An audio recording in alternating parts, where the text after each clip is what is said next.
Buenos días. En esta teórica nos vamos a centrar en la microbiología de las enfermedades exantemáticas de etiología viral. Tenemos que tener en cuenta que la gran mayoría de estas infecciones ocurren en la edad pediátrica y en un elevado número de casos estas infecciones están causadas por virus. Inicialmente vamos a definir lo que es un exantema. Un exantema es una erupción cutánea que aparece de forma aguda asociada frecuentemente a enfermedades infecciosas. Es una erupción generalizada de morfología, extensión y distribución variable. A nosotros hoy particularmente nos va a interesar aquellos exantemas producidos por los virus o algunos virus, pero también pueden existir exantemas que sean consecuencias de un tratamiento farmacológico, como por ejemplo una alergia a beta-lactámicos, o pueden ser producidos por toxinas o por alguna atopia. Tenemos distintos tipos de exantemas: las máculas, las pápulas, las vesículas. La mácula es una lesión plana, coloreada, generalmente eritematosa, que tiene un diámetro inferior a 1 centímetro. Las pápulas son lesiones sobrelevadas, circunscriptas, de bordes definidos y un contenido sólido. Generalmente su diámetro es también menor a 1 centímetro. Cuando es mayor a 1 centímetro vamos a estar hablando de placas. La pústula es muy similar a la pápula, pero tiene un contenido de pus bajo la epidermis. Las vesículas son cavidades superficiales que están circunscriptas y elevadas sobre la superficie de la piel. Y esta cavidad va a estar ocupada por un líquido. También su diámetro es de alrededor de 1 centímetro. Por otro lado, también tenemos los enantemas. El enantema es una erupción de una superficie mucosa. Generalmente se da en la boca y en la faringe. ¿Es contagioso el exantema? Las máculas no están habitadas por virus. Por ejemplo, ese es el caso de la infección por el virus sarampión, que tiene un exantema maculopapular. Y vamos a ver más adelante cuál es el origen, cuál es la causa de ese exantema, pero en el exantema no vamos a encontrar virus. En cambio, las vesículas, este exantema que contenía líquido, sí van a contener partículas virales. Este va a ser el caso, por ejemplo, de las infecciones por varicela zoster. ¿Qué virus productores de exantemas nos van a interesar particularmente hoy? Bueno, vamos a hablar del sarampión, la rubiola, el eritrovirus B19, el virus varicela zoster, los herpes virus humanos 6 y 7. Existen otras infecciones virales donde puede manifestarse el exantema. Por ejemplo, tenemos algunas infecciones por arbovirus, por enterovirus, ¿sí? U otros virus, por ejemplo, el Epstein-Barr. Pero particularmente hoy nos vamos a centrar en los virus que mencioné anteriormente. Hay algunos aspectos comunes a las infecciones exantemánticas virales. Por ejemplo, la gran mayoría de ellas tienen ingreso respiratorio conjuntival, van a tener una diseminación linfohemática. En general, los enantemas y los exantemas no están habitados, a diferencia de lo que ocurre con influenza, que vamos a ver que es un exantema vesicular que va a estar habitado. La principal vía de transmisión también son las secreciones respiratorias en todos estos agentes que inducen este tipo de infecciones. Y algo muy característico es que el humano es el único reservorio, es un reservorio exclusivo.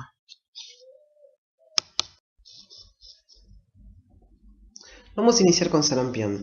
La infección por sarampión sigue siendo actualmente una de las causas de morbilidad y mortalidad en niños a lo largo de todo el mundo, principalmente en niños pequeños. Aunque existe una vacuna segura y económica, es una vacuna muy eficaz. En 2017 la enfermedad causó 110.000 defunciones en todo el mundo y la mayoría eran en niños menores de 5 años. Entonces, esto es algo que tenemos que revertir. ¿Por qué la vacuna no llega a la población pediátrica? Bueno, puede ser distintas causas, o por logística, o por dificultades en el financiamiento de las vacunas, y también por creencias filosóficas o todos estos nuevos colectivos que tienen que ver con los movimientos antivacunas. Respecto a la clasificación, el virus sarampión pertenece a la familia Paramyxoviridae y al género Morbillivirus. Dentro de esta familia existen otros virus de gran importancia médica, como puede ser el virus sincicial respiratorio, el virus de la parotiditis, los virus para influenza, pero hoy nos vamos a centrar particularmente en el virus sarampión. El virus sarampión es un virus envuelto y su genoma está comprendido por una molécula de ARN de polaridad negativa. A diferencia de lo que ocurre con el virus influenza, que su genoma está segmentado, en este caso el genoma es lineal. Por lo tanto, podemos inferir que la variabilidad de este virus va a ser menor que lo que ocurre con el virus influenza. Este virus expresa en su envoltura una proteína H, la hemaglutinina, y una proteína F de fusión que le va a permitir fusionarse con la membrana plasmática del huésped. El virus sarampión entonces expresa en su envoltura la hemaglutinina, que es la proteína viral que se va a unir al receptor, y la proteína F, que es una proteína de fusión. Inicialmente la hemaglutinina se va a unir a uno de sus receptores, que ya vamos a hablar más adelante cuáles son, y esta unión va a inducir un cambio conformacional. Luego de ese cambio conformacional, se va a activar también el cambio conformacional en la proteína F y va a exponer sus sitios de fusión. Y entonces estos sitios de fusión se van a insertar en la membrana plasmática, permitiendo de esta manera que se fusionen la envoltura viral con la membrana plasmática. El resultado de esto, a medida que avanza la infección, son la formación de estas células gigantes multinucleadas llamadas sincicios. En la infección por sarampión podemos observar sincicios tanto en cultivos celulares in vitro, como también se puede observar en algunos órganos y tejidos in vivo. Por ejemplo, podemos observarlo en pulmón o en ganglios linfáticos.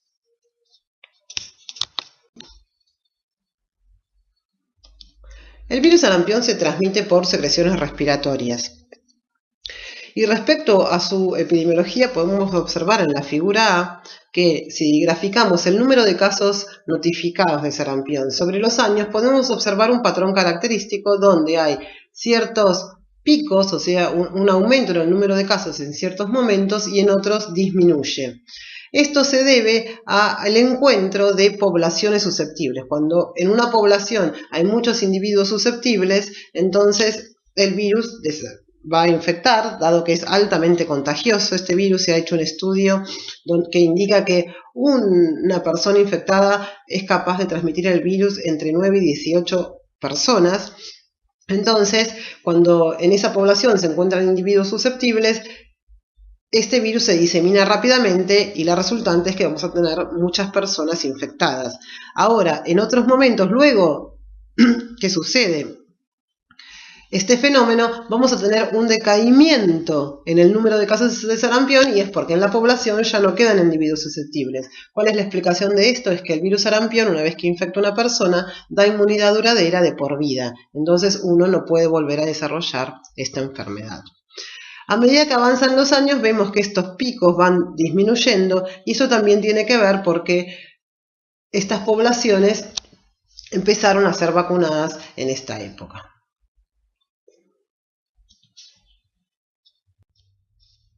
¿Cómo es la vía de entrada, diseminación y eliminación? Bueno, el virus sarampión va a ingresar por las vías respiratorias, por las secreciones respiratorias, va a ingresar a los epitelios respiratorios, y acá se van a infectar las células dendríticas y los macrófagos. Luego, particularmente las células dendríticas van a diseminar la infección a los ganglios drenantes de este epitelio, de esta mucosa respiratoria, y a partir de estos ganglios drenantes el virus va a acceder a circulación. Una vez que el virus accede a la circulación, van a estar comprometidos otros ganglios, ¿sí?, del cuerpo, y otros órganos y tejidos, haciendo la infección sistémica. Este virus también se va a liberar por las secreciones respiratorias, y va a ser a través de la infección de células del epitelio respiratorio, que vamos a explicar continuamente. El virus sarampión tiene distintos receptores que van a permitir el ingreso del virus a la célula. Inicialmente podemos describir el receptor CD150, que es un receptor de la activación de la señalización linfocitaria, que por este receptor pueden ingresar a células dendríticas, células macrofágicas, que son las que primero se infectan con el virus sarampión, y también células T activadas, tanto cepas de salvajes de la infección por sarampión como la cepa vacunal. Por otro lado, tenemos la molécula CD46, que es una molécula cofactor de membrana que es la que utiliza únicamente la vía vacunal para el ingreso del virus a la célula, y esta molécula CD46 se expresa en la mayoría de las células nucleadas. Estos receptores son utilizados en las etapas tempranas de la infección por sarampión, como vamos a explicar en las diapositivas siguientes. Pero por otra parte tenemos otro receptor, que es el receptor nectina 4, que se expresa en las células epiteliales de la mucosa respiratoria. La utilización de este receptor le va a servir al virus para volver al lumen y poder de ahí ser transmitido a otro huésped, como vamos a explicar en las diapositivas siguientes. En las etapas tempranas de la infección por sarampión, el virus va a ingresar por el tracto respiratorio y va a migrar desde el tracto respiratorio superior al inferior. En esta migración, el virus va a encontrarse con macrófagos residentes o células dendríticas que expresan la molécula CD150. Estas células se van a infectar por sarampión y particularmente las células dendríticas van a migrar hacia los ganglios drenantes y allí van a ofertar el virus a linfocitos T y a linfocitos B, que van a permitir la amplificación de esta infección. El virus va a acceder entonces a circulación y de ahí va a acceder a otros ganglios del cuerpo, como también a otros órganos y tejidos, resultando en una infección sistémica.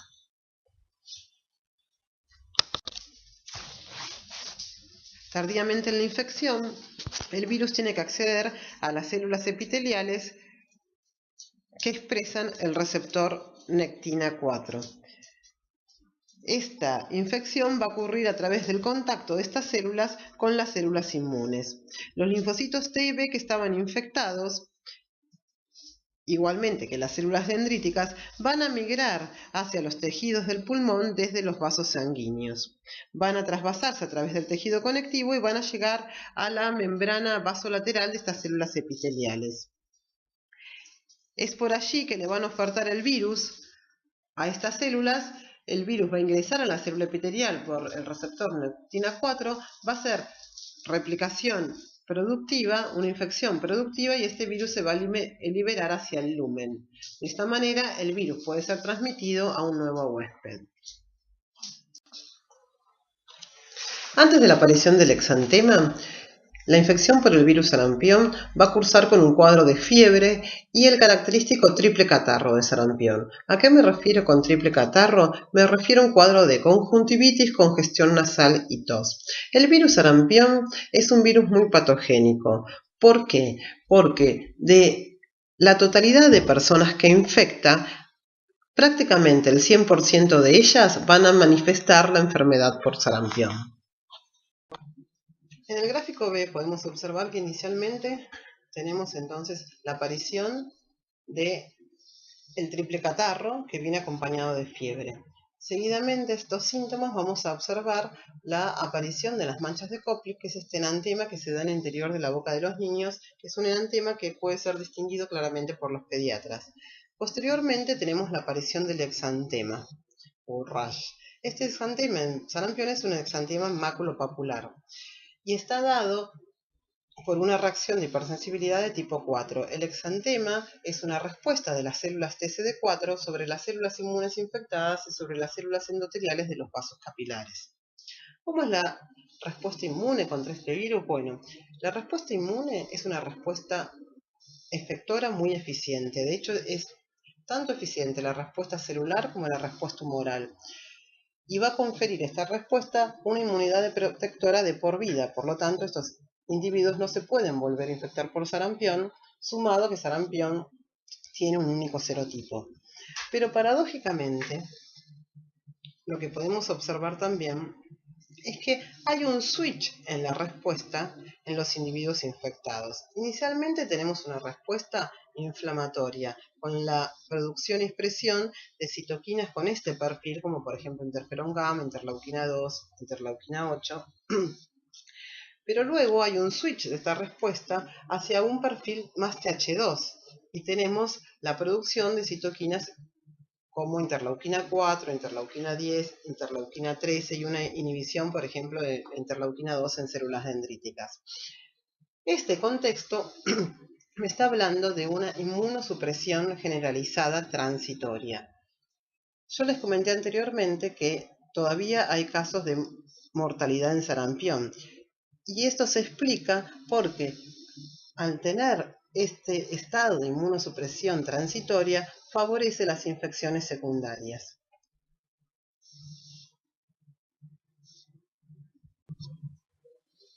¿Cuáles son los posibles mecanismos que me explican esta inmunosupresión transitoria? Es una inmunosupresión transitoria, es distinta, por ejemplo, a la inmunosupresión que podemos observar con el virus HIV.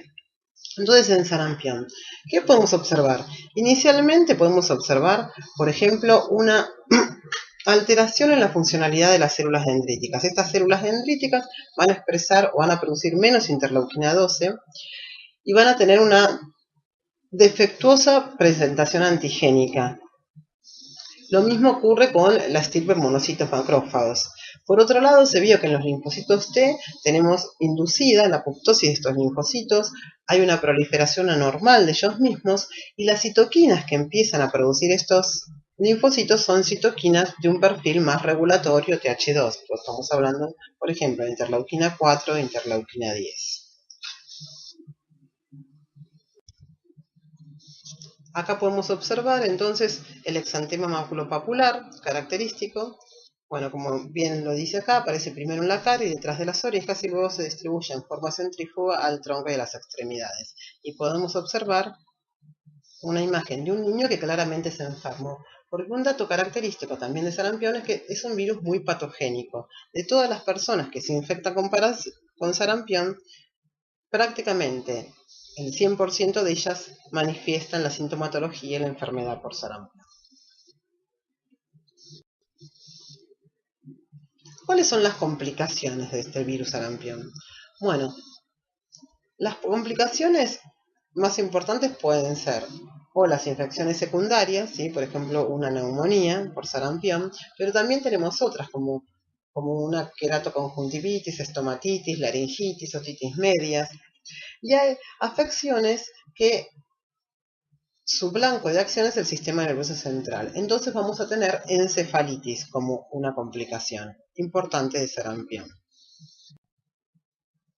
Entonces, las más graves, para reforzar la idea anterior, son la bronconeumonía, que es la más frecuente de todos, y las encefalitis. Las encefalitis pueden ser ponzoinfecciosa, subaguda o la panencefalitis esclerosante subaguda, que es una complicación de sarampión y es uno de los ejemplos paradigmáticos o el ejemplo paradigmático de una infección lenta. Es una infección que tiene un tiempo de incubación muy importante. Como veníamos comentando, las complicaciones en el sistema nervioso central son raras pero muy graves y ocurren a cerca de 1 de 1000 pacientes, principalmente en niños más grandes o también se puede observar en adultos. Inicialmente podemos describir la encefalomielitis que ocurre dentro de las 2 semanas luego de aparecido el exantema y está caracterizada por fiebre, convulsiones y varias anormalidades neurológicas.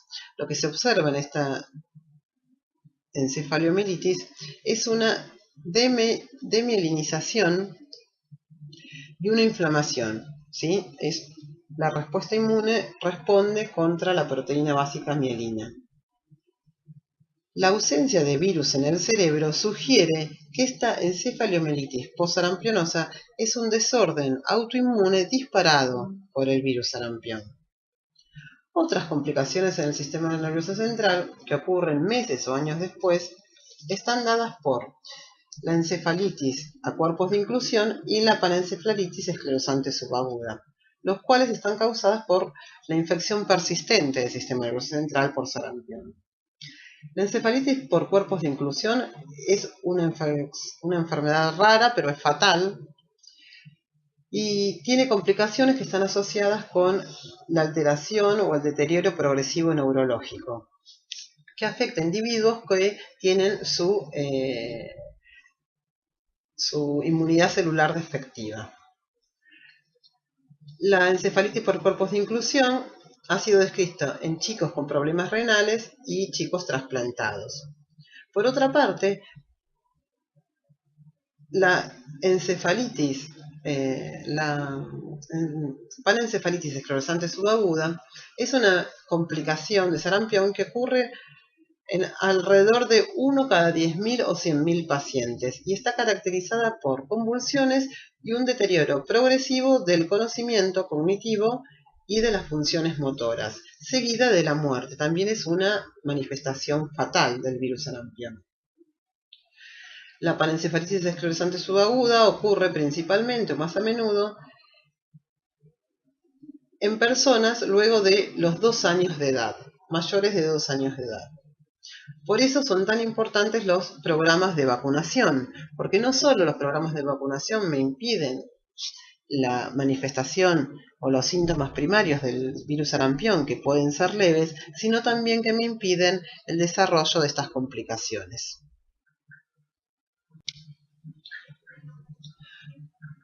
¿Cómo se diagnostica sarampión? Bueno, el diagnóstico de sarampión es clínico, absolutamente clínico. Un pediatra puede distinguir claramente si un niño está infectado con sarampión, pero puede ser confirmado. Puede ser confirmado por un diagnóstico indirecto, midiendo IgM específica, que se detecta desde la aparición del exantema y hasta 4 semanas después, o también puede ser detectado a través de la seroconversión, ¿sí? Midiendo seroconversión de IgG. También podemos hacerlo mediante diagnóstico directo, por las técnicas tanto de RT-PCR, aislamiento viral o inmunofluorescencia indirecta, pero principalmente por RT-PCR porque me da mucho más rápido el diagnóstico. En estos momentos que tenemos vacunación, sobre todo en nuestra población, que tenemos vacunación y que podemos tener brotes de sarampión, sí o sí el personal de salud está obligado a realizar la confirmación por un diagnóstico, principalmente se hace RT-PCR.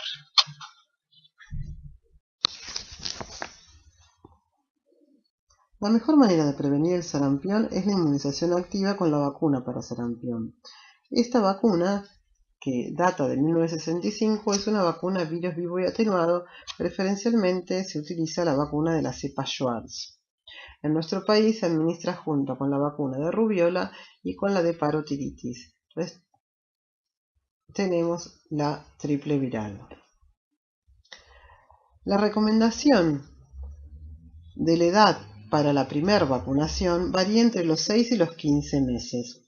La proporción de chicos que desarrollan anticuerpos protectivos cuando se los vacuna en los 9 meses es alrededor del 85%. En cambio, cuando uno administra la vacuna a los 12 meses, el 95% de estos niños desarrollan anticuerpos específicos protectivos contra la infección por sarampión. En los países donde el riesgo de adquirir sarampión es bajo, como el nuestro, la edad de elección de la primera dosis es a los 12 meses. Para generar una inmunidad duradera hace falta al menos 2 dosis, y en nuestro país la segunda dosis se da en la edad escolar.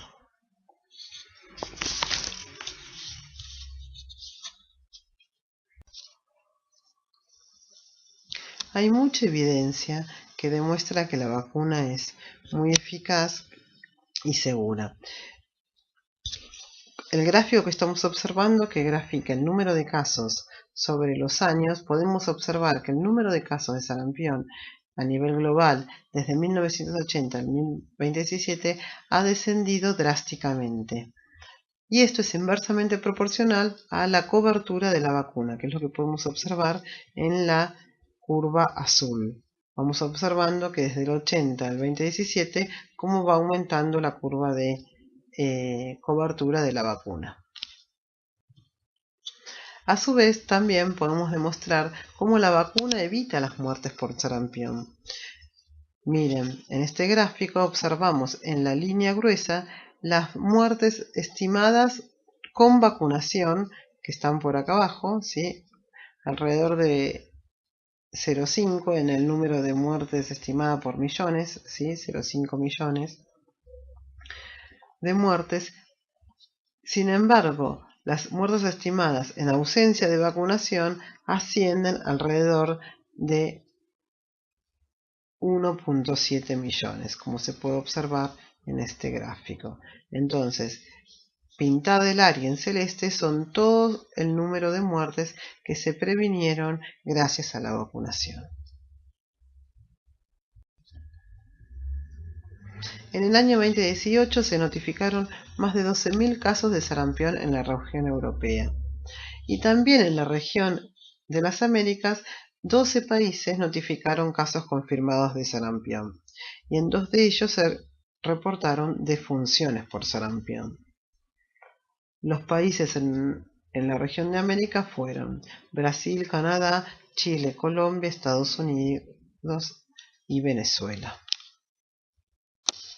En la Argentina, la eliminación de la circulación del sarampión gracias a la vacunación se logró en el año 2002. Sin embargo, desde este fenómeno hasta diciembre de 2018 se detectaron 43 casos confirmados a partir del 2010. Todos tuvieron que ver con casos importados. Los principales brotes posteriores a la eliminación ocurrieron en el año 2010, como dijimos antes, 17 casos, y en el 2018, 14 casos agrupados en 3 brotes. En el siguiente gráfico podemos observar los casos confirmados de sarampión y la cobertura de la triple viral en la Argentina desde 1953 hasta 2017. Podemos observar que por un lado tenemos los casos de sarampión y en el otro eje tenemos graficado el tiempo. Podemos observar que desde 1953 a 2017 ha habido una disminución constante y bastante drástica de los casos notificados de sarampión. Sobre todo, particularmente desde 1979, que es donde se introduce la vacunación en nuestro país entre los 9 y los 15 meses de edad de los niños. En 1999 se produce la introducción al calendario nacional de la vacuna triple viral, que, como ya habíamos mencionado anteriormente, confiere protección contra las infecciones de sarampión, rubiola y parotiditis. Después hubo ciertas campañas de aceleración que se dieron en mujeres en edad prefértil, en el año 2006 y particularmente enfocada a los hombres en el año 2008, entre los 15 y los 39 años de estos individuos. En las estrellitas rojas lo que marcan son los casos importados de sarampión que hubo estos últimos años. Y podemos observar que hubo 3 casos en el 2009, 3 casos en 2011, un caso en 2014, 17 casos en 2010, que tuvo que ver con, particularmente coincidió con el Mundial en África, en Sudáfrica, el Mundial de Fútbol. 2012 es un caso y en el 2017 3 casos de sarampión. Acá les quiero mostrar uno que tiene que ver con una alerta, que es un caso de sarampión confirmado en la provincia de Santa Fe.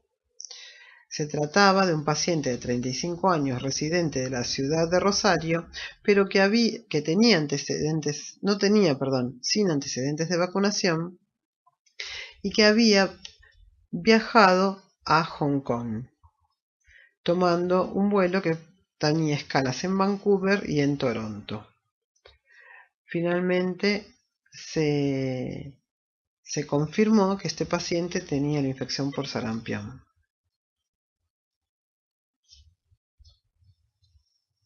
¿Cuáles son las recomendaciones? Se mantienen y refuerzan las siguientes recomendaciones para todos los equipos de salud.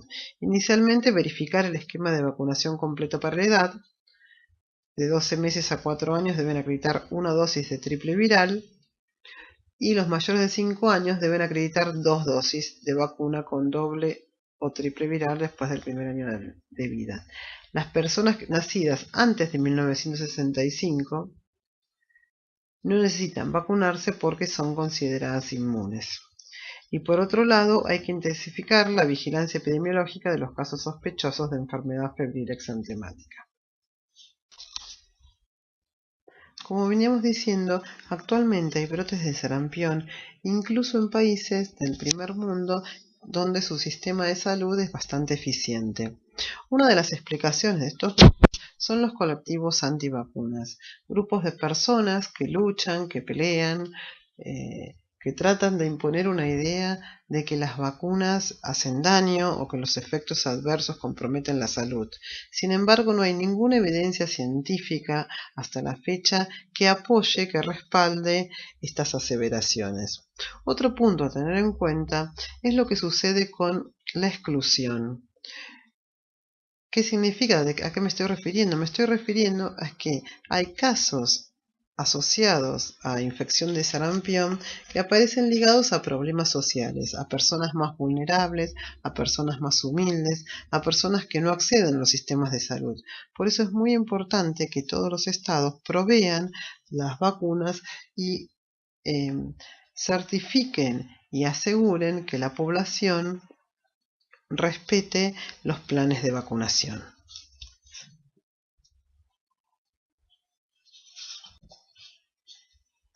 Entonces, en nuestro país se han hecho algunos folletos, ¿sí? Como campañas, que por ejemplo ese que estamos mostrando ahora, que dice alerta sarampión, que es el sarampión, explican lo que es el sarampión, la sintomatología del sarampión y las recomendaciones. O sea, inicialmente, sobre todo poniendo todo el énfasis en la vacunación. Y algo muy importante son las recomendaciones para viajeros. Si uno va a viajar a países como Brasil, Canadá, Colombia, Guatemala, Estados Unidos, Europa, México, Perú y Venezuela, hay que verificar que uno tenga el calendario completo de vacunación, el esquema completo de vacunación. Los niños de 6 a 11 meses deben recibir una dosis de la vacuna, y en caso de presentar síntomas durante el viaje o dentro de las 3 semanas del regreso, hay que consultar inmediatamente al médico.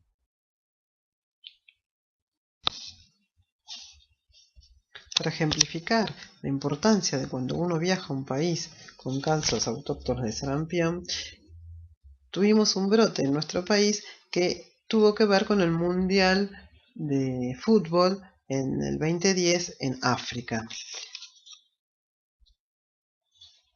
El 6 de agosto de 2010 se recibe la notificación en el Ministerio de Salud de 3 casos sospechosos de sarampión.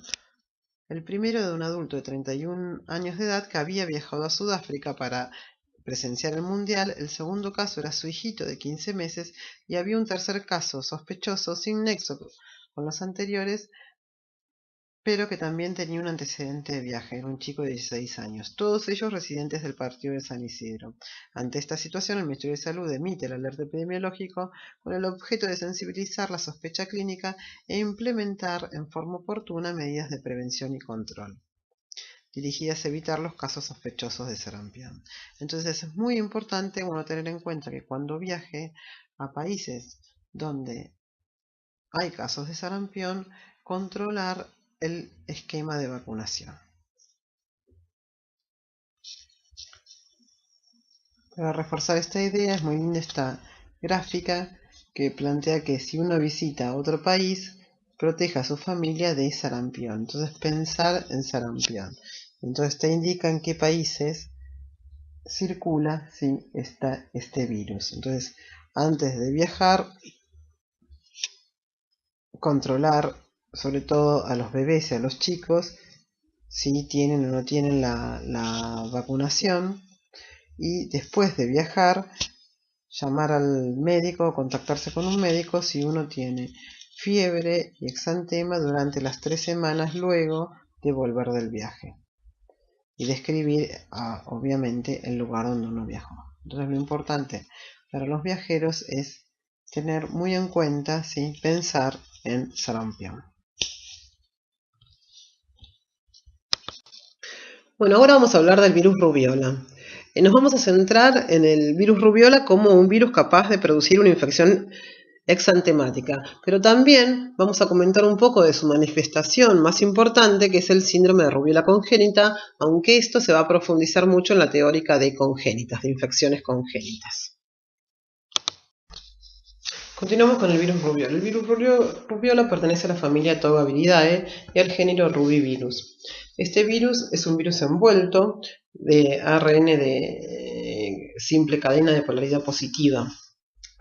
Tiene también una cápside icosaédrica y este virus, algo muy importante, es que su único reservorio son los humanos.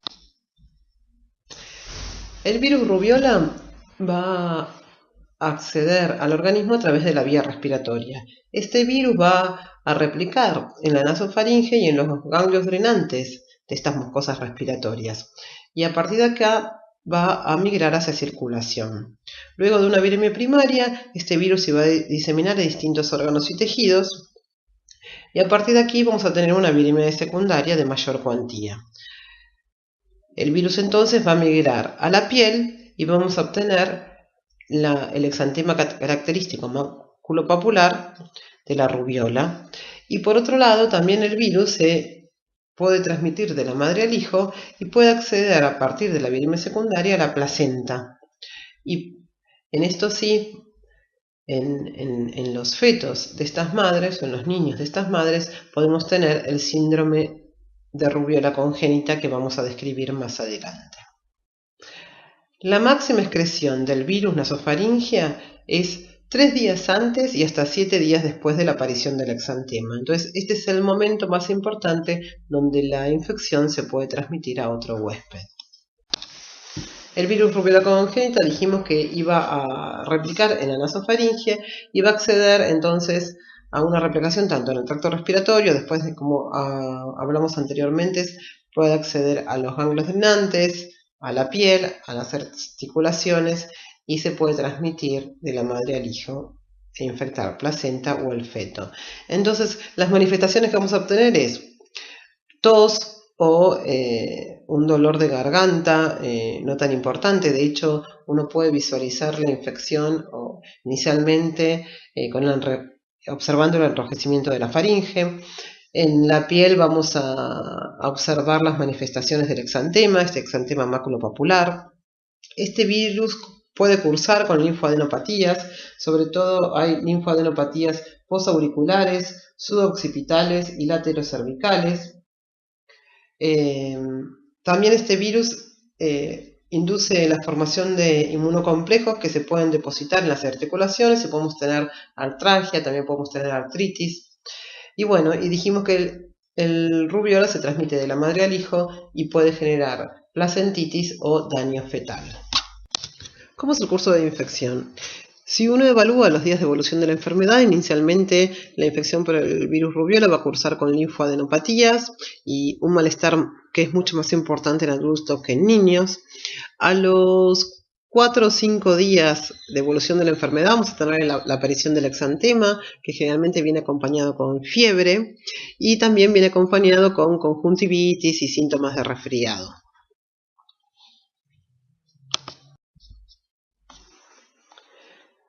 Entonces, si graficamos el curso de la infección, podemos observar que desde la aparición del exantema, ¿sí? Nosotros dijimos que vamos a tener virus detectable en sangre 3 días antes del exantema, ¿sí? E inclusive en la nasofaringe también, previo al exantema, nosotros podemos detectar virus en nasofaringe, por eso se puede transmitir esta infección 3 días previos al exantema. Y luego del exantema vamos a tener la aparición de la respuesta adaptativa, que tanto va a ser celular, que no está graficada en este gráfico, y la respuesta humoral con la presencia inicialmente de IgM específica y posterior IgG específica, que va a ser duradera de por vida. ¿Cuáles son los datos clínicos? Bueno, el periodo de incubación de la rubiola postnatal es de 14 a 21 días. Dijimos que el cuadro prodrómico va a estar dado por malestar, fiebre y exantema. Sobre todo hay más malestar en las personas adultas que en los niños. El exantema maculopapular comienza alrededor de los 3 días, va a comenzar en la cara, se va a diseminar al cuello y luego al tronco. Las artralgias y las artritis que son transitorias se dan mucho más frecuente en adultos. Y previamente a esto vamos a tener las linfoadenopatías que manifestamos anteriormente. Una de las complicaciones más severas es la encefalitis postinfecciosa, una en 6.000 individuos. En general hay un dolor de cabeza, rigidez de cuello y vómitos, y el 20% de estas personas con este tipo de encefalitis va a la muerte.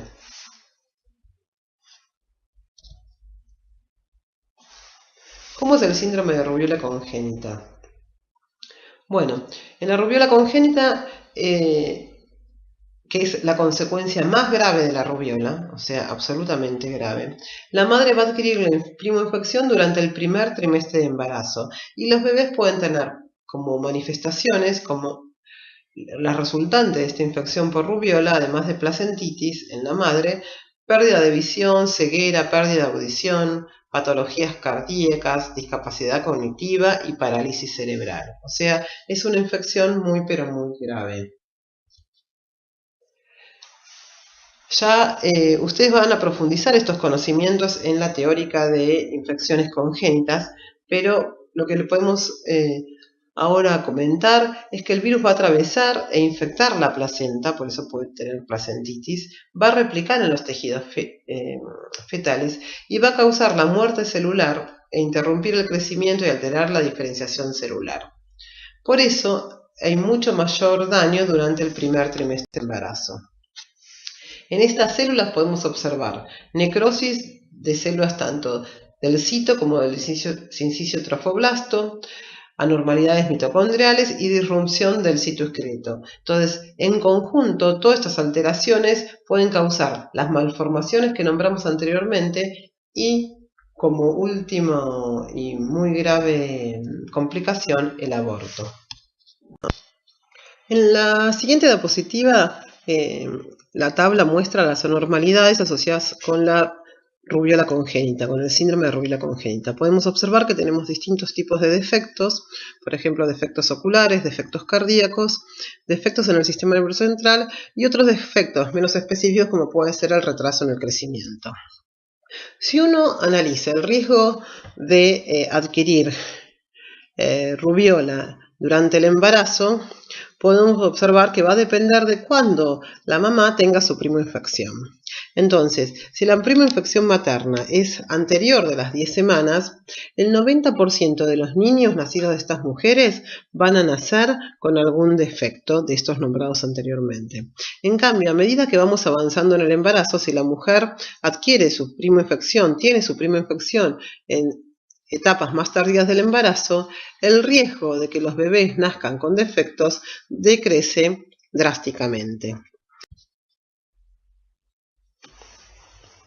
¿Cómo es el algoritmo de estudio para detectar los casos de sarampión rubiola? Bueno, inicialmente con una muestra de suero también se recolecta orina y aspirado nasofaringeo que se van a reservar para su derivación en caso de resultados positivos o indeterminados. Entonces, en la muestra de suero vamos a hacer una determinación de la infección aguda, sobre todo de la rubiola postnatal o por IgM. Si la muestra me da positiva o indeterminada, vamos a tener un caso probable. Entonces se deriva la muestra de suero junto con la de orina y aspirado nasofaringeo a un centro de referencia para la confirmación de esta muestra.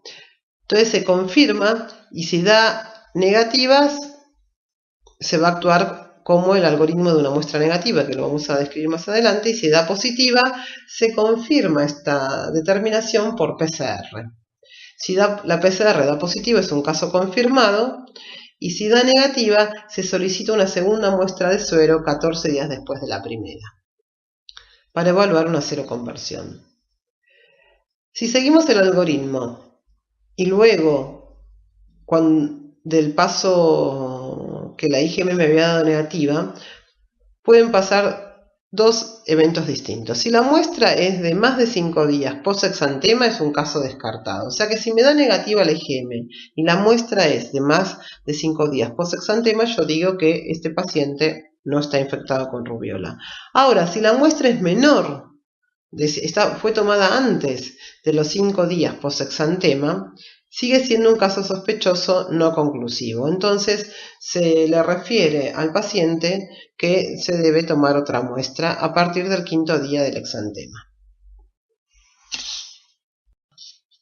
La prevención para la infección por el virus sarampión se hace a través de una profilaxis activa con la vacuna que es a virus vivo y atenuado, específica contra rubiola, que es de la cepa RA273. También hay gamma globulina hiperinmune, pero esta no sirve como tratamiento profiláctico. En el gráfico que vamos a observar se muestran los países que la cobertura de la vacunación en los países, y en celeste clarito, como es lo que ocurre en nuestro país, se muestran los países que introdujeron la vacunación en años anteriores al 2014.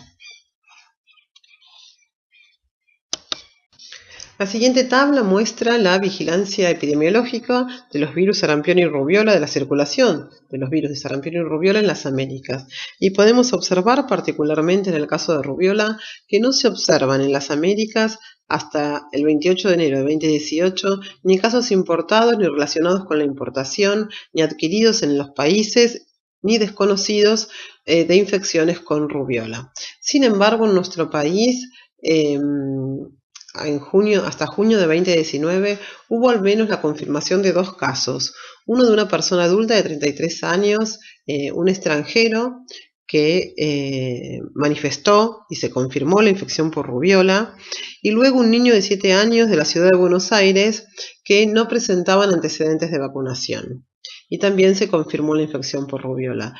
Esto es algo que hay que tener muy en cuenta, y sobre todo las mujeres en edad fértil, por lo que estuvimos viendo del síndrome de rubiola congénita. Entonces, si comienza el virus a circular, todas las mujeres tienen que sí o sí estar vacunadas o tener muy presentes antes de quedar embarazadas si uno tiene anticuerpos protectivos contra la infección contra rubiola.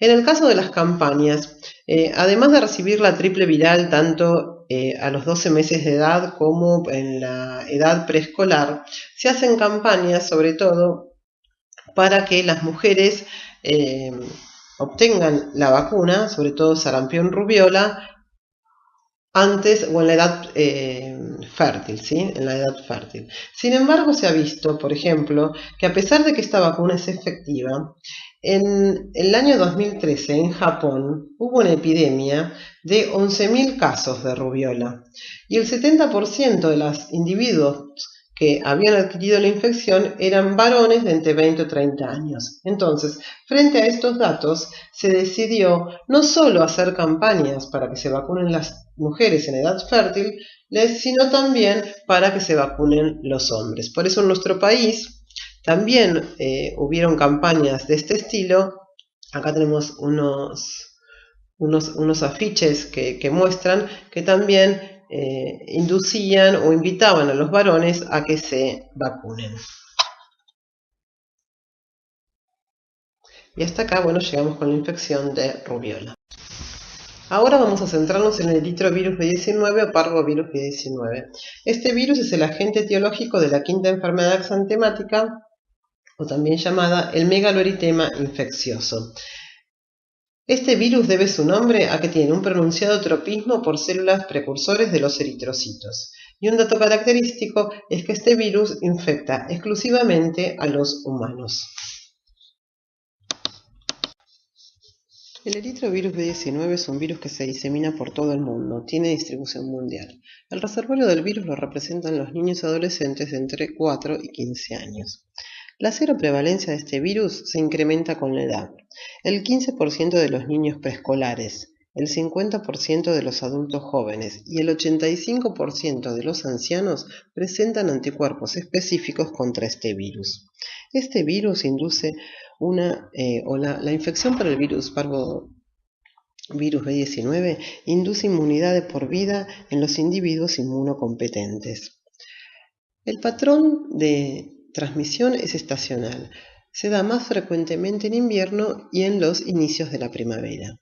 La transmisión de este virus es por distintas vías. Puede ser por vía respiratoria, puede ser de la madre al hijo por vía transplacentaria y también se da por transfusiones.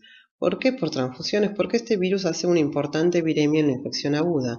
Estamos hablando de 10 a la 10, 10 a la 11 partículas virales por mililitro de sangre.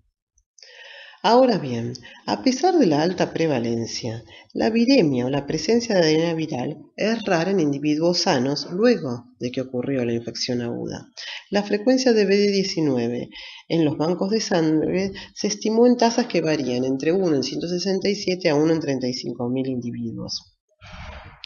En cambio, en las personas que cursan una inmunosupresión, este virus puede causar una infección persistente. Esta infección persistente puede estar dada tanto, puede estar representada por virus infeccioso o también puede estar representada por la presencia de DNA residual de una infección pasada. El eritrovirus B19 es un virus desnudo, de simetría icosaédrica, y que su genoma está compuesto por una molécula de DNA de simple cadena. Es uno de los virus más pequeños que conocemos en la naturaleza. Este virus pertenece a la familia Parvoviridae y dentro de los Parvoviridae pertenece al género de eritrovirus humanos. Este virus utiliza como receptor a una molécula que es un globócido, ¿sí? Este globócido se llama antígeno grupo P, y para que se dé una infección productiva, las células, además de expresar este globócido grupo P, deben expresar otra molécula que es la alfa-5 beta-1 integrina. La célula debe estar en la fase S del ciclo celular, en mitosis, para que este virus haga una infección productiva. Y la replicación entonces es mucho más eficiente en tejidos con rápida división celular. Por eso, este virus tiene tropismo por los precursores de los eritrocitos.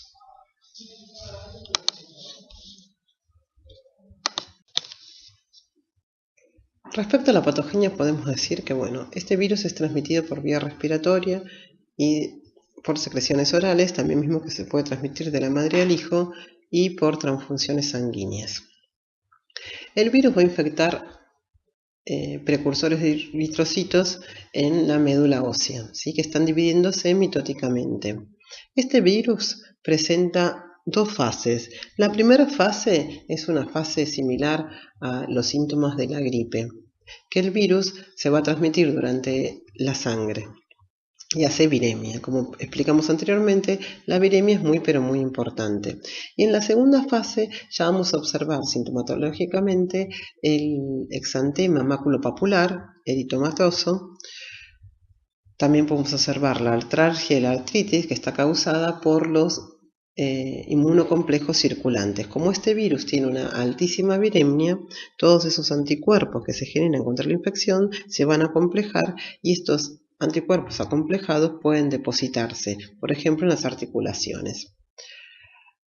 Por otra parte, también lo que se puede observar es que en pacientes que ya tienen anemias hemolíticas crónicas, este virus, al infectar los precursores eritropoyéticos, puede causar una crisis de anemia aplástica y prácticamente estos individuos tienen una inhibición muy importante del hemoglobino y de los glóbulos rojos. Prácticamente no producen glóbulos rojos.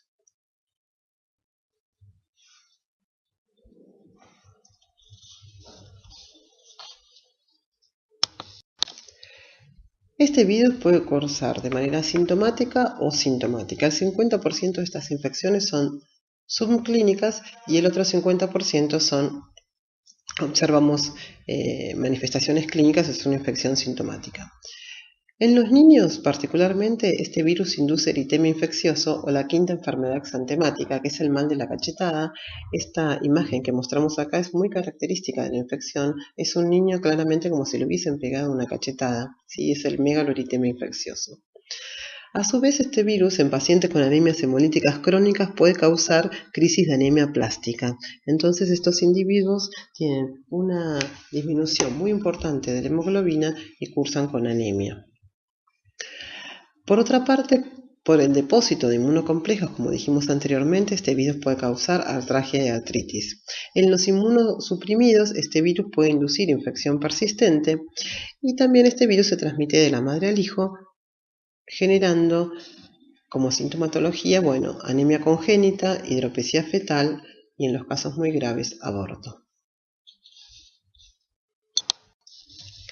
El megaloeritema o eritema infeccioso comienza con un pródromo que consta de fiebre, dolor de cabeza, escalofríos, malestar general, mialgias, y que acompañan la fase de viremia de la infección, 7 días antes de la aparición de la erupción del exantema maculopapular. La erupción se da en 3 etapas. Va a comenzar en las mejillas, que es el aspecto de la cachetada, pero bien rojas, ¿sí? La erupción es maculopapular, entonces en ella no vamos a encontrar virus, no va a estar habitada ese exantema. Luego, entonces de estar en las mejillas, esta erupción va a migrar hacia el tronco y las extremidades. Comiencen entre el 1 a 4 días siguientes. Y en la tercera etapa, que es muy variable en su duración, que puede durar entre 1 a 3 semanas, se caracteriza por marcados cambios en la intensidad de la erupción, con la desaparición periódica completa y recrudecimiento.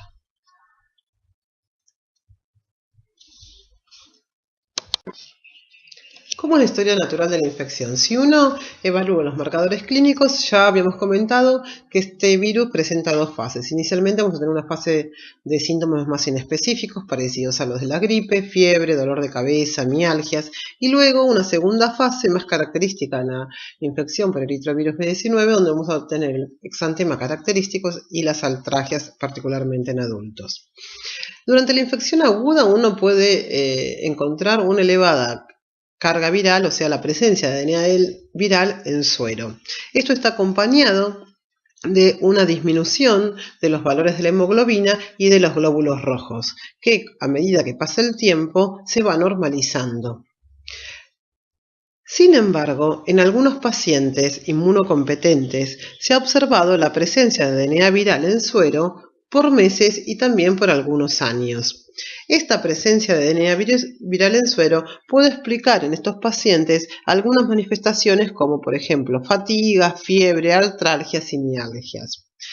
En cambio, la persistencia de la infección en los pacientes inmunocomprometidos es la causa de las anemias crónicas y severas, o sea, los eventos son mucho más graves en aquellas personas inmunocomprometidas que en aquellos pacientes inmunocompetentes.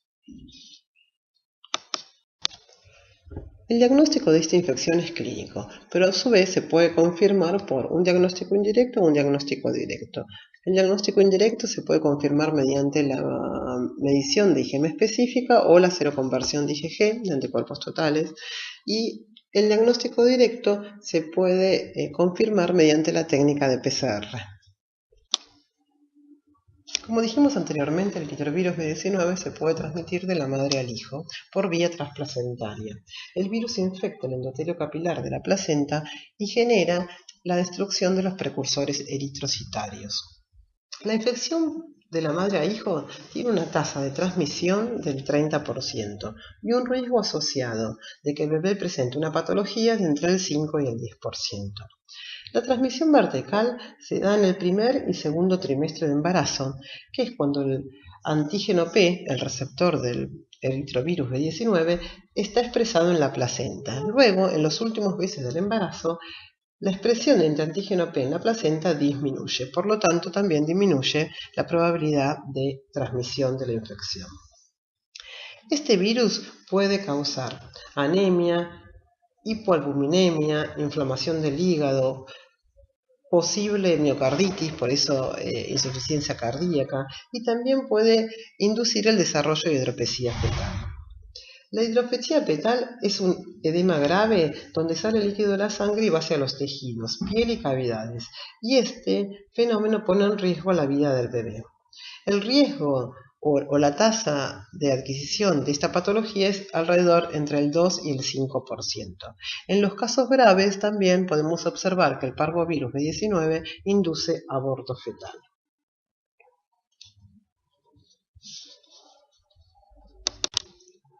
Como comentamos anteriormente, los mecanismos patogénicos de la infección por parvovirus B19 en el feto pueden causar una anemia aguda, que tiene que ver con la infección de las células hematopoyéticas fetales.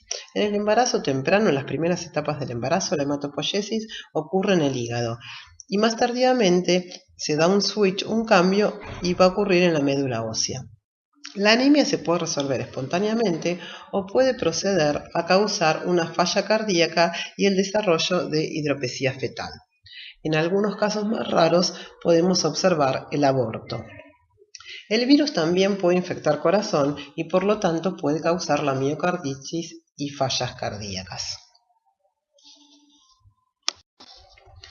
Hablando de la profilaxis, bueno, no hay una profilaxis activa, así que no hay vacuna para esta infección.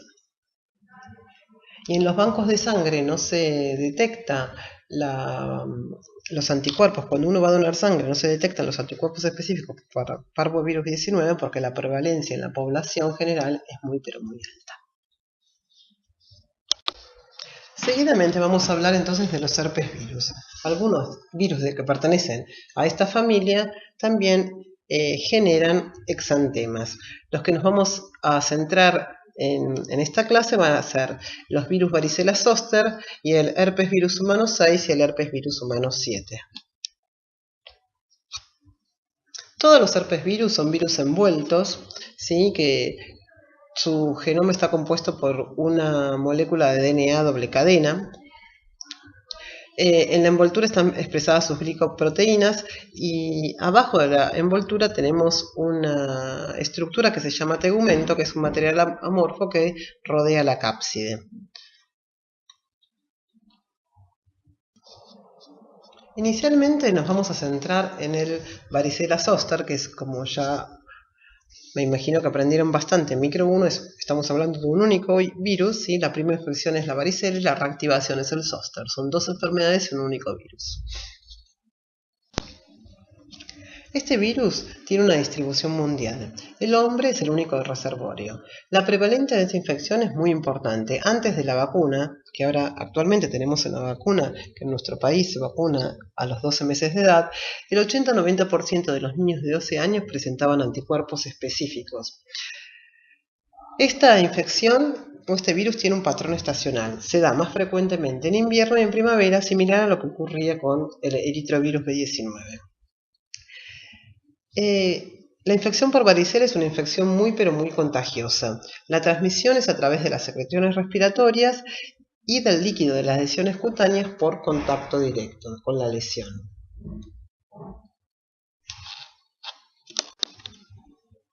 ¿Cómo es la patogenia del virus varicela zoster? Bueno, inicialmente podemos decir que este virus tiene tropismo por células epiteliales, queratinocitos, linfocitos T, monocitos, células endoteliales y células dendríticas. Este virus tiene un periodo de incubación de alrededor de 14 días. Inicialmente el virus va a ingresar por vía respiratoria y va a infectar las mucosas respiratorias, particularmente en las células epiteliales de estos epitelios. El virus va a multiplicar acá. Seguidamente el virus va a alcanzar los ganglios drenantes de esta mucosa y acá va a infectar a las células T, que se va a diseminar entonces, o van a permitir entonces que el virus se disemine en circulación y vamos a obtener una viremia primaria a los 4 o 6 días posinfección.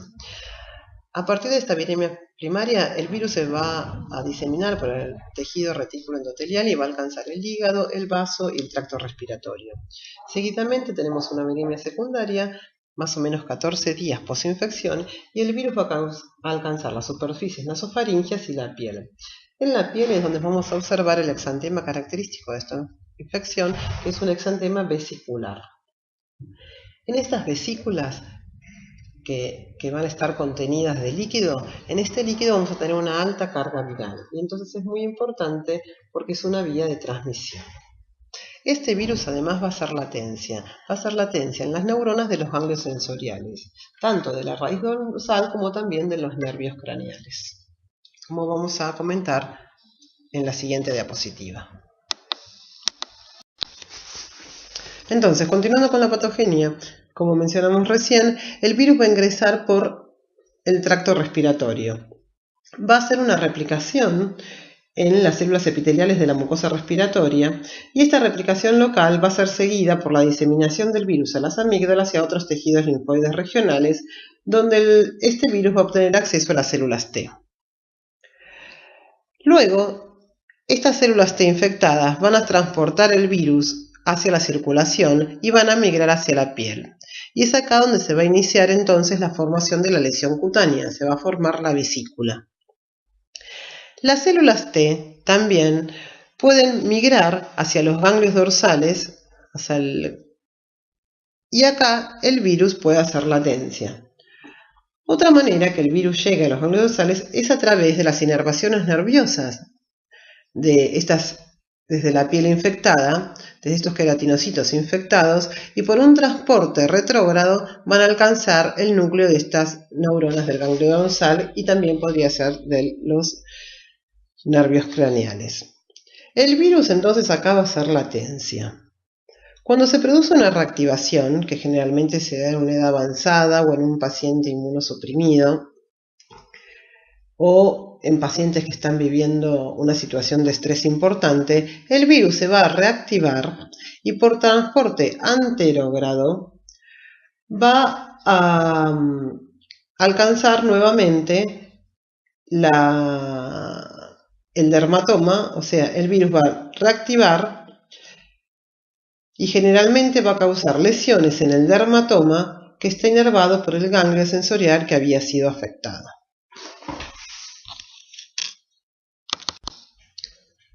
Esta imagen entonces abarca todo lo que estuvimos charlando. Entonces inicialmente el virus va a ingresar por el tracto respiratorio, también puede infectar la conjuntiva y vamos a tener una replicación local en esta mucosa y luego una replicación local en los ganglios que la drenan.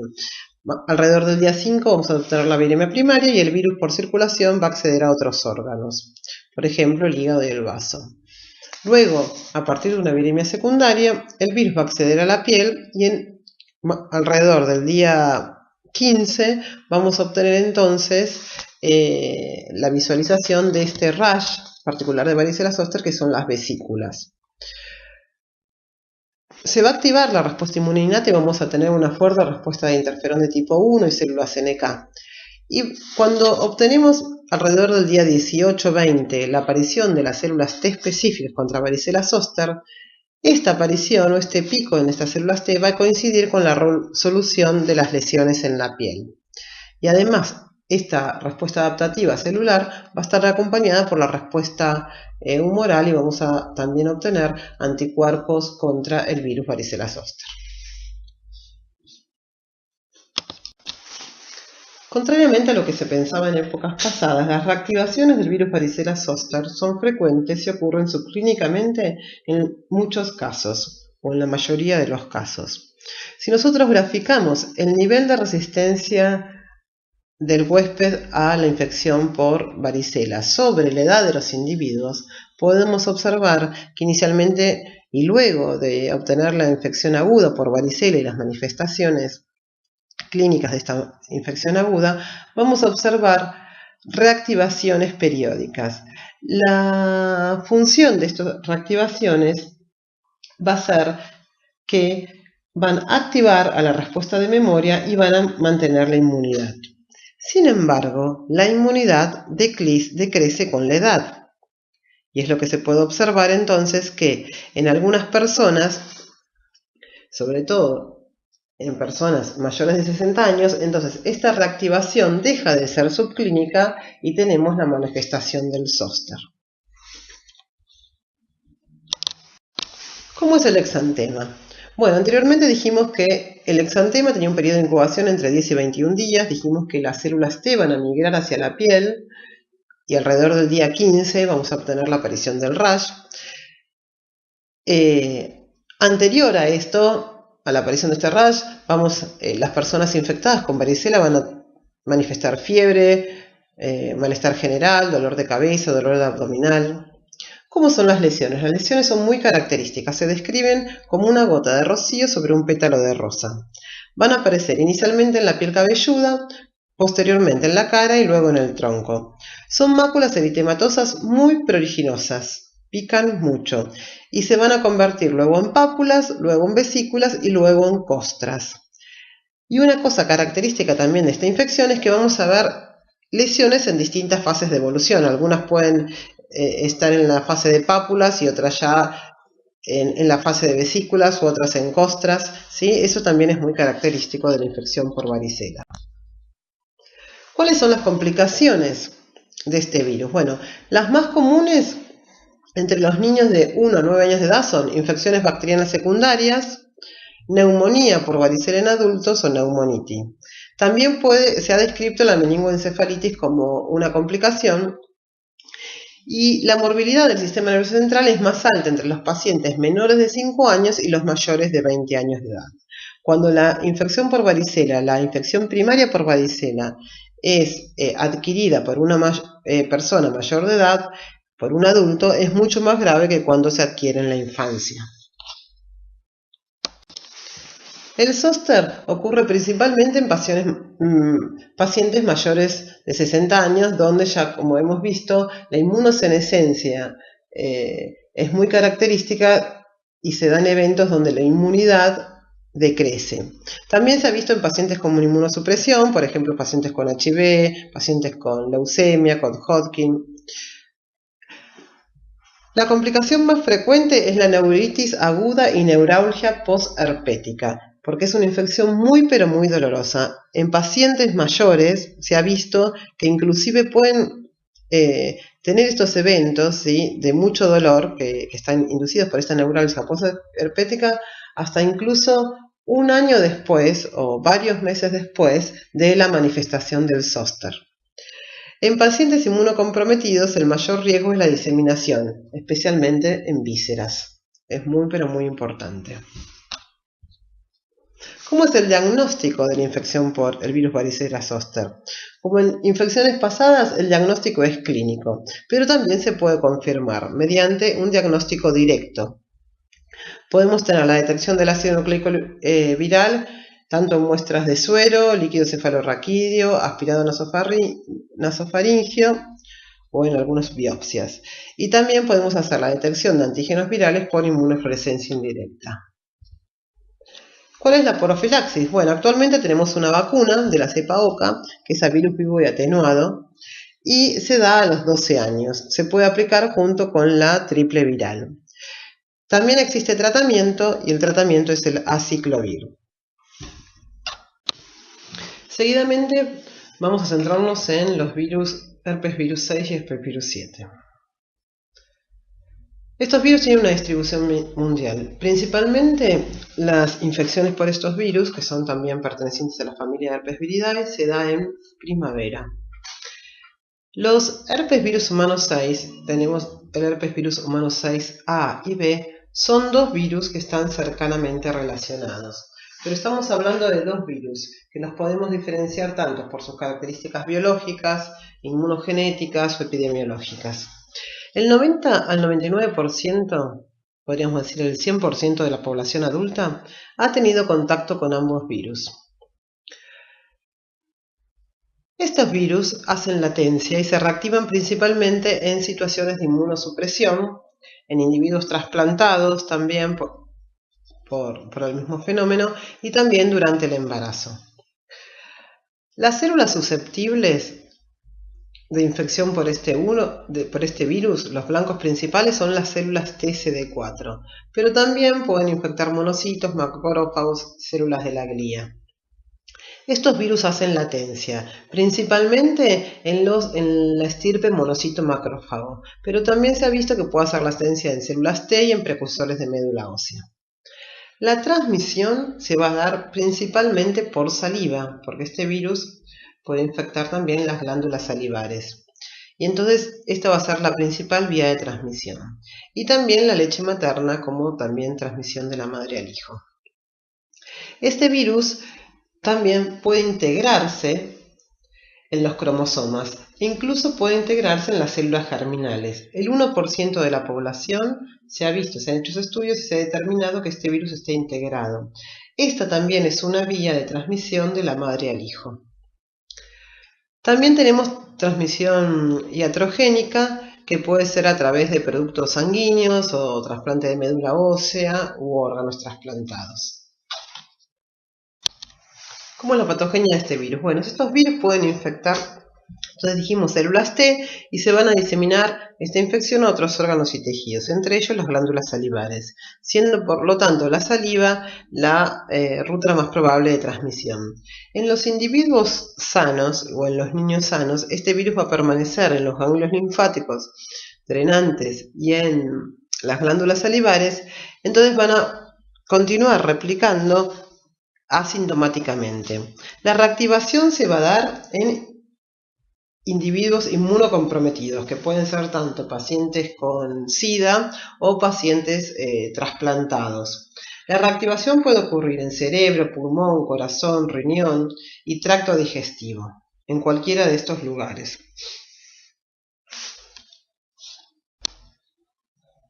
¿Cómo son las manifestaciones clínicas? Bueno, el herpes virus humano 6B y el herpes virus humano 7 causan exantema súbito o rociola del infante, que también puede ser llamada sexta enfermedad exantemática. La infección es muy característica, se adquiere, como dijimos anteriormente, antes de los 2 años, entre los 6 y los 24 meses. Va a comenzar con una fiebre alta de 39-40 grados por 3 días, luego va a decaer la fiebre y tenemos la aparición del exantema, se manifiesta el exantema, que va a durar entre 1 y 2 días, también es un exantema maculopapular. La infección en adultos es rara, pero puede cursar como un cuadro de mononucleosis, ¿sí? Es un cuadro mononucleosiforme. En individuos inmunocomprometidos, la reactivación post-trasplante de médula ósea se ha asociado a la reactivación de citomegalovirus, hepatitis, también podemos tener otros exantemas, encefalitis, neumonía. A su vez, la infección por herpes virus humano 6 se ha asociado a esclerosis múltiple, fatiga crónica y otros síndromes proliferativos. Particularmente con la esclerosis múltiple, no podemos decir que el herpes virus humano 6 sea la causa de la esclerosis múltiple, porque se han hecho estudios en una población de personas con esclerosis múltiple y se ha detectado que la presencia de anticuerpos específicos contra el herpes virus humano 6 tenía mayores títulos que la población normal. Entonces uno puede demostrar con esos estudios una asociación entre la presencia de anticuerpos específicos o la infección con herpes virus humano 6 y la esclerosis múltiple, pero no, todavía faltan evidencias para demostrar que este virus sea la causa de esta enfermedad. Para concluir, en esta teórica estudiamos aquellos agentes virales que son capaces de generar exantemas. Estos exantemas pueden ser tanto exantemas no habitados, como aquellos que se manifiestan como un exantema maculopapilar, o exantemas habitados, como aquellas que se manifiestan como una vesícula. Esto nos tiene que ser de importancia no solo porque al ser habitado puede ser una vía de transmisión, sino que también podríamos utilizar este líquido para realizar un diagnóstico virológico. Les dejo acá el calendario nacional de vacunación de la Argentina para que ustedes observen y estudien aquellas vacunas que permiten prevenir o que permiten la prevención de estas infecciones exantemáticas virales. Buenos días.